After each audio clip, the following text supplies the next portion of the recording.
Okay, looks like you're recording. So we'll call the meeting to order at 10 o'clock in the morning. This is the budget presentation meeting. We've got Nicole, John, Tara. For board members, it's Justin, myself, and Tim Edgerton on the phone. And we're just doing the public presentation to be recorded on the budget. So I think our agenda is all set, and we'll go into presentations and go with you, Nicole. Great, thank you. I'm going to present now. Bear with me for 1 second. Does everybody see my screen? Looks good, Nicole. Okay, Yep. Perfect.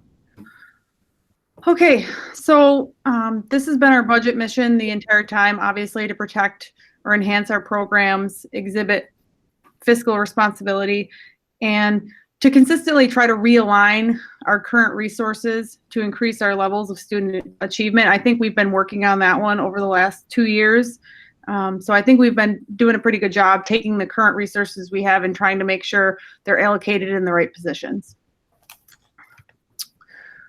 So we're looking at a total percentage increase of 1.43% or $298,157. That would bring our total proposed budget to $21,123,746, up from $20.8 million in the previous adopted budget.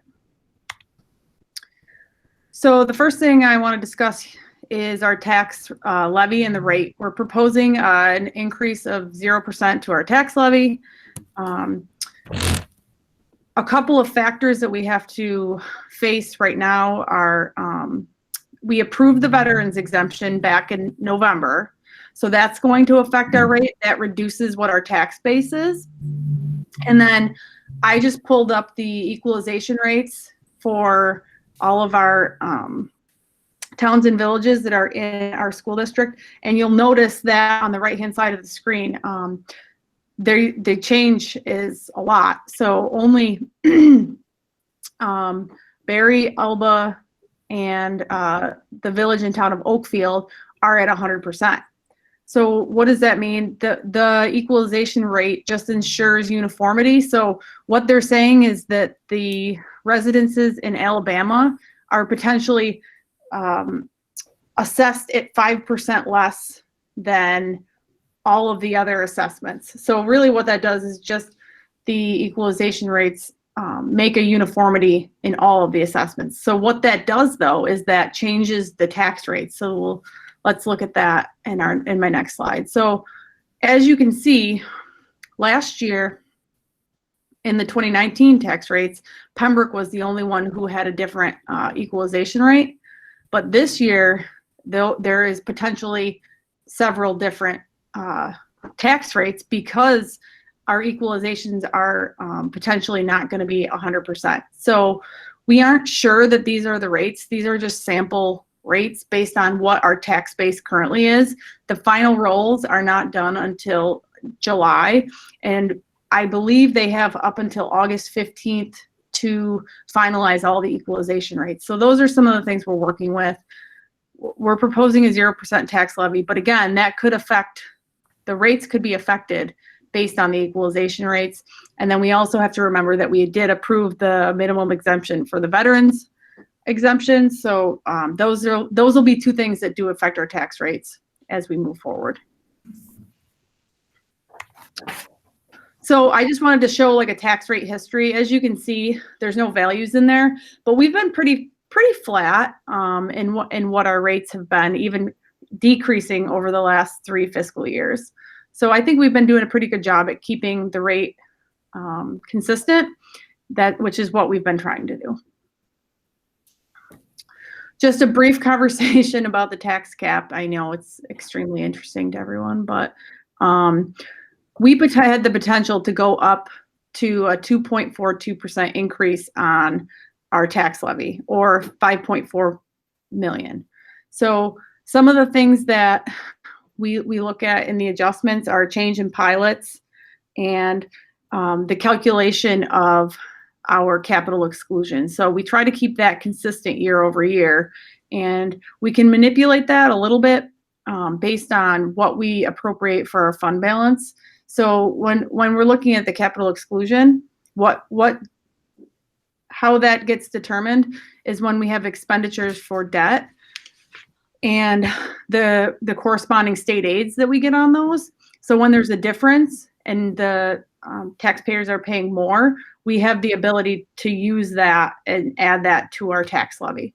So that's something we've been trying to flip over the last couple of years, and we can somewhat manipulate that with the appropriated fund balance. And that's what I do. So I know we're going out at zero.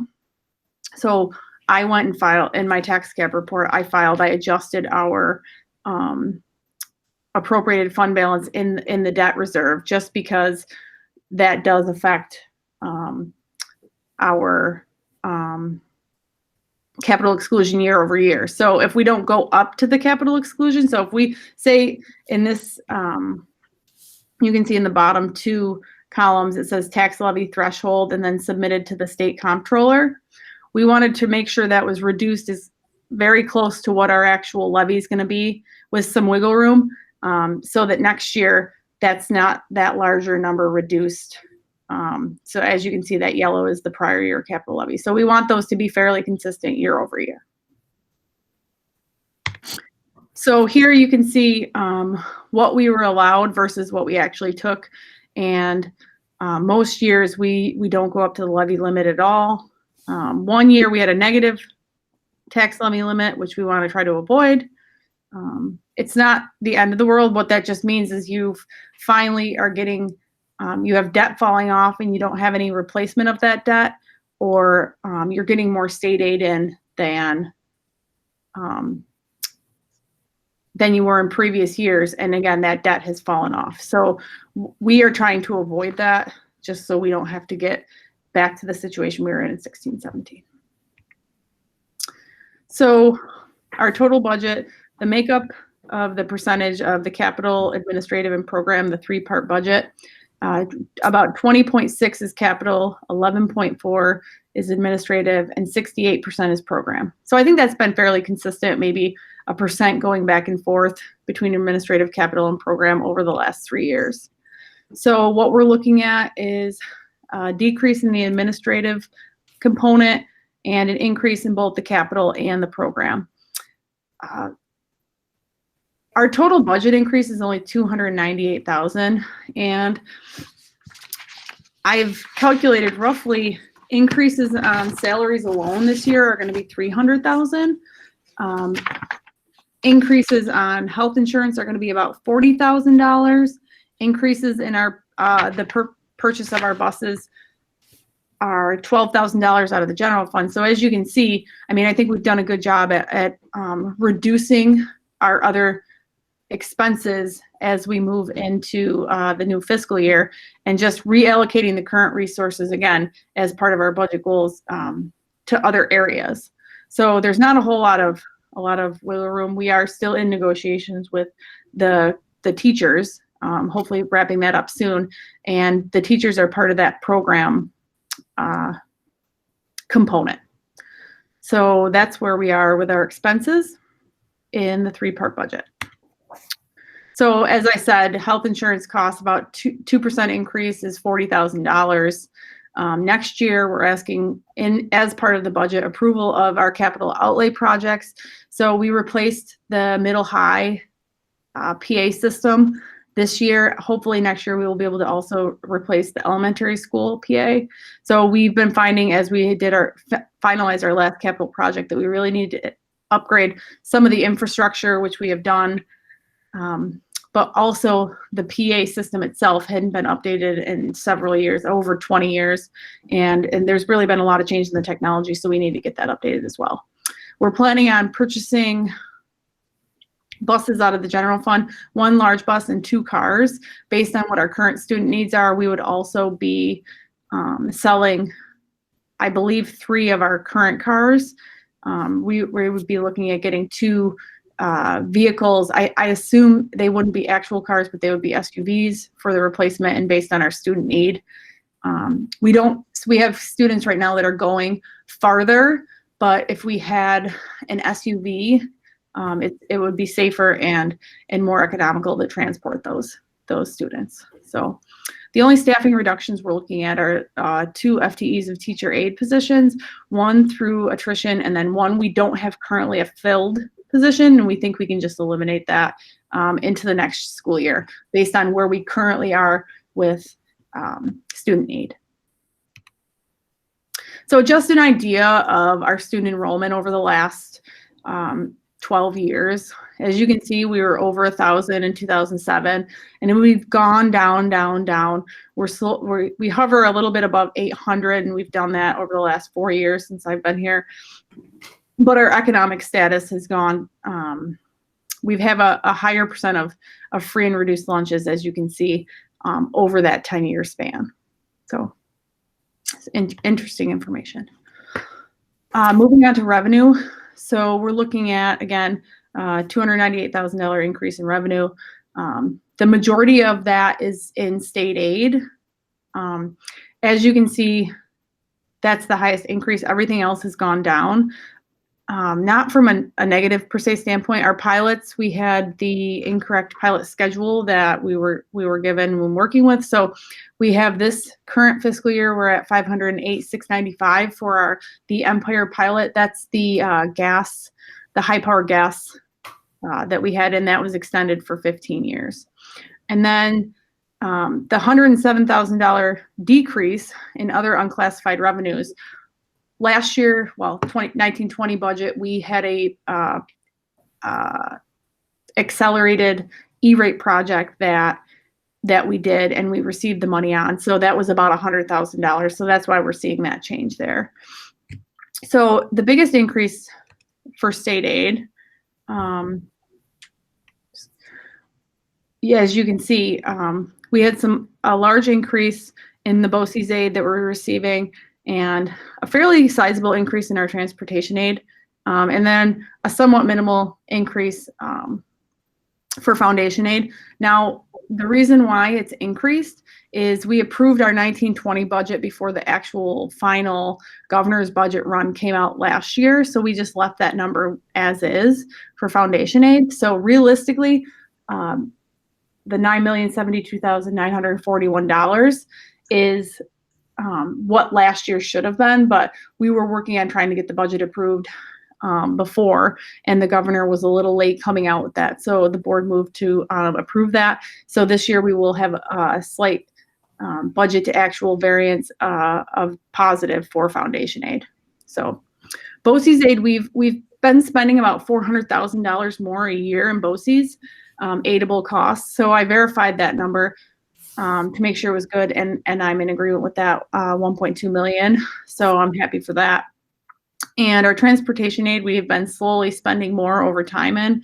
A couple of things, our purchase of the buses right directly out of the general fund, we're expensing those. We're still being aided on them as we have been in the past over the 5 years.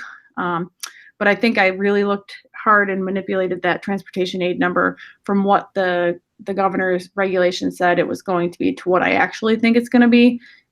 They use what we enter as a potential budget for the following fiscal year in the ST3 information that we send them. So ST3 is the financial data that we submit at year end. And so I look at that and I manipulate that number a little bit to be more what I actually think it's going to be based on what our actual expenses are for the current fiscal year. So as you can see, those 3 numbers really are the ones that make up the biggest increases for our financial aid, or for our state aid, sorry. So use of reserves, we're planning on, we appropriated $190,000 of reserve fund money, and as you can see, 175 of that is debt service, and 15,000 of that is retirement contribution, and those are the estimated carry forward balances in the end of the June 30th 2020 fiscal year. So we are trying to spend down that debt service reserve. That money has come from capital projects that have had a small balance. We have to transfer those small balances over, and then we also had a large premium in the past 3 years on the short-term financing that we roll over every year for our buses that we've been purchasing. So that's where those amounts come from, but we want to continually try to use those amounts, like especially the debt service. You're supposed to use that for your debt payments in coming years. So that's one thing we're looking at trying to use. But having a small amount in the debt reserve does help us because we fulfill a spot in the tax cap, and we just want to make sure we're flexible and allow ourselves the ability to have that because we have the capital exclusion with our tax cap. The STAR program, there wasn't any major STAR program changes this year. They still are asking people who make less than $250,000 to switch from having a credit on your tax bill to getting a check. So that hasn't changed. If you want more information, you can see the link there that we have. If you stay on the STAR credit, your savings will never increase like it will if you are on the check. So this was taken into effect, I believe, 3 years ago, where if you move or you opt in, obviously, to receiving a check, you receive an actual check instead of the credit, but there's a growth rate on that. And if you don't take the check, you don't receive that growth rate anymore. So you lose a little bit in money if you don't do that. So our annual budget, we have 3 board member seats open, and Jackie Yunker Davis, Dan Groth, Doug Russo, Shonda Spink, and Pete Zeliff Jr. are our candidates for those 3 board member seats. June 9th, 2020 is when the absentee ballots are due. We will be at the district office if you do not have time to mail it back and you would like to drop it off. There will be somebody here at the district office that can accept that by 5 p.m. On your behalf. We have some additional propositions this year. The first is the bus purchase. We are on our replacement plan. We are scheduled to replace 2 buses, and we wanted to be consistent. Last year, we started buying some buses out of the general fund, so I wanted to continue that. But because we couldn't afford 2 buses and 2 cars, we want to replace one through financing. So this additional proposition will allow us to purchase an additional bus up to $135,000.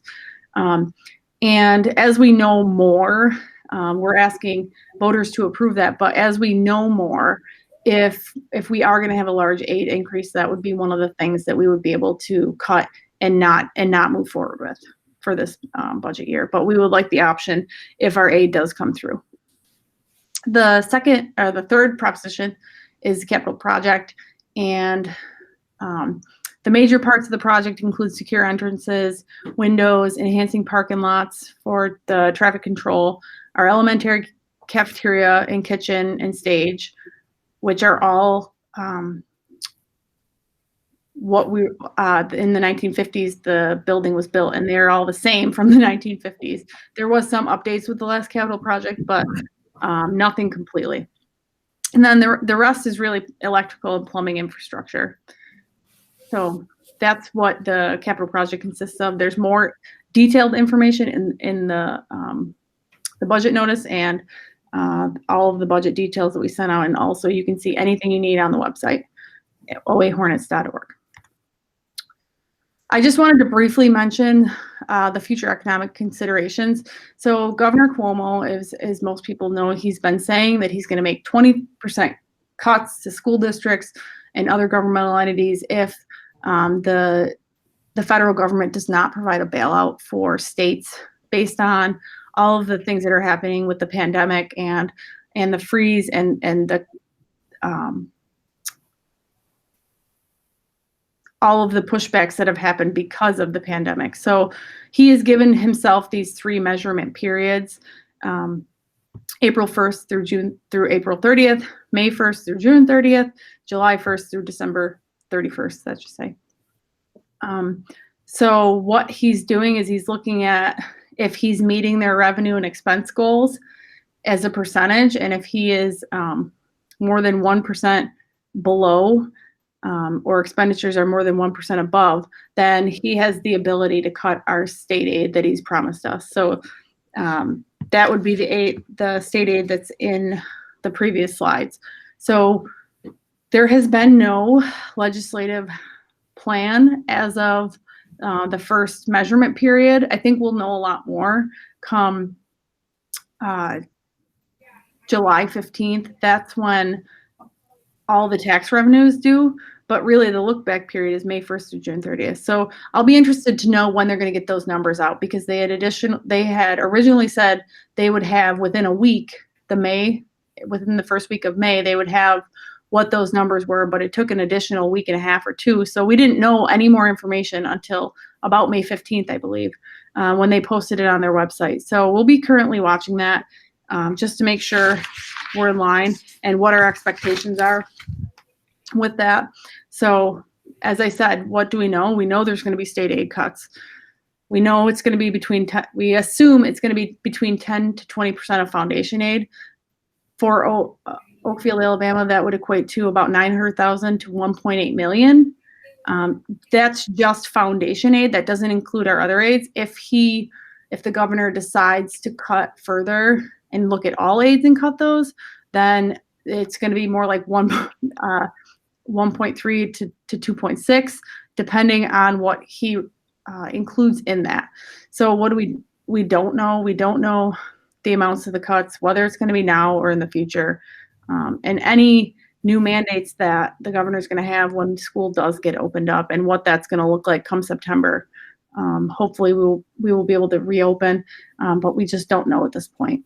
And there hasn't been any guidance on that. So what we're doing to respond, we're currently developing a plan, and obviously we've assessed our current financial position, and we are going to move forward. It's going to be a very interesting, flexible year for us because we don't know what the cuts are going to be. So we really have to make sure we're watching closely what the governor's doing and saying. And again, preparing for the potential cuts, and having a list in our back pocket of things that we don't want to expend so that we can meet those financial needs. So we had asked the community for questions and feedback, and we received 2 questions as of this morning. They're posted in board docs if you'd like to see those directly. I'm just going to pull up real quick. The first question related to capital projects, and whether, with all the governor saying he was going to cut aid to districts, and what does that mean in terms of our capital project? So we don't know what that means. I mean, that's the honest answer. At this point, we still need and are asking the community to approve a project because we need things like new windows and infrastructure upgrades. So as we move forward, that could be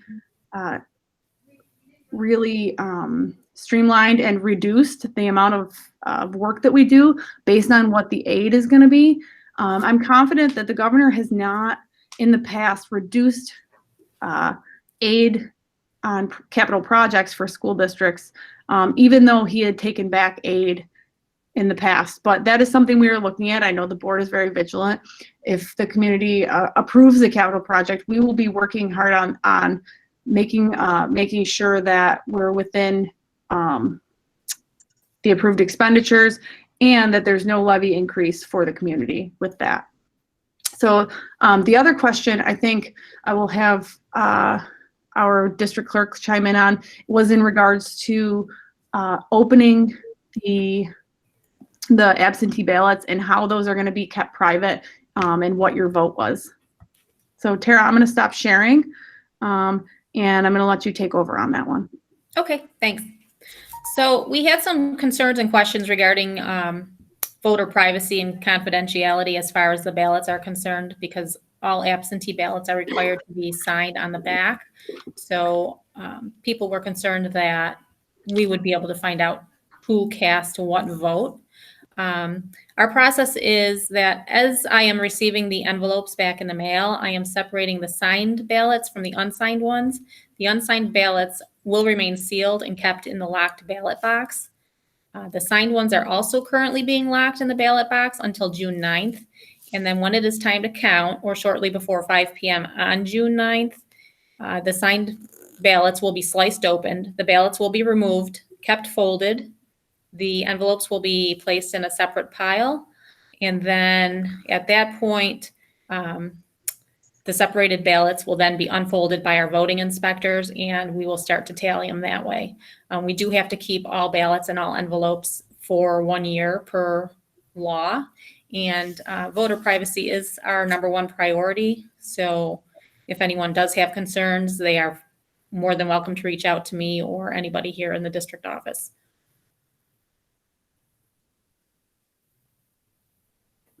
Thank you, Tara. Thank you, Tara. Obviously, Go ahead. We'll still be answering questions from the community. So if they would like to email Tara or email anyone, either John or I, we would still be happy to answer those. So please do that if you have additional questions. And then does our board members have any questions about the presentation that was just presented to them? I'm all set. No, I'm good. Tim's good. Justin? I'm fine. I'm fine. Thank you for the presentation. Yep, thanks for doing that. Like I said, if I could just reiterate to the community and district residents, a lot of questions have come in regarding the capital project, as Nicole did a very nice job of explaining that we'd like to move forward with the capital project. Currently, right now, the state is fully funding these projects. So this $15.3 million capital project is what we originally had set forth back in March. And I do know that community residents are concerned that if there are cuts to state aid, what does that look like? Certainly the Board of Education, Nicole, myself, and the district will be closely monitoring that. But we feel that it's in our best interest to continue on and move forward with this vote. As Nicole kind of stated, that they're really kind of two separate entities, that when Governor Cuomo talks about cuts, 10 to 20% cuts into state aid, that really is for our budget, our annual budgets, and hopefully it will not affect the capital project moving forward. So just wanted to clarify that for the district residents. Okay, thanks, John. I think we're all set. Like you guys said several times after getting to watch this, if there are further questions or points of clarification, appreciate you guys being available to the community, and look forward to the vote. So I think we'll move forward here in our agenda to the closing. Can we get a motion to close? So moved. So moved. Okay, we got Second. Okay, very good. Thank you. So we are closed at 10:29. Thanks, everyone. Thank you. Thank you. Hey, Tim, just hang out for